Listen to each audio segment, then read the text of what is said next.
Отново у нас единственият спасителен център за диви животни се нуждае от ново оборудване. Той се намира в Стара Загора и изпитва сериозен недостиг на места за приютяване на животни. Причината – броят им постоянно се увеличава. През него преминават годишно над 1000 животни, някои от които са болни. 90% от тях са защитени видове. Малката кукумявка Куки е един от питомниците в центъра. Преди година тя е спасена от случайни хора. Повечето животни тук са жертви на браконьери или незаконен трафик. Основните пациенти на спасителния център са диви птици. Тези птици ще останат вечни пациенти на спасителния център или ще бъдат пренасочени към зоопарк.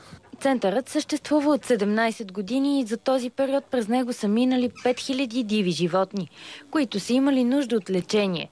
Сред най-почетните заселници са розовият пеликан, няколко лебеда, щъркели и ястреби. Това са птици, които са отстреляни от браконери, от ловци, които сега дали са браконери или не знам, но щом са отстреляли защитен вид, според мен са били браконери. И тая птица в момента е с ампутирано крило, също и съседната на нея. В центъра работят само 6 души. Това е една от причините да се набират средства за подпомагане.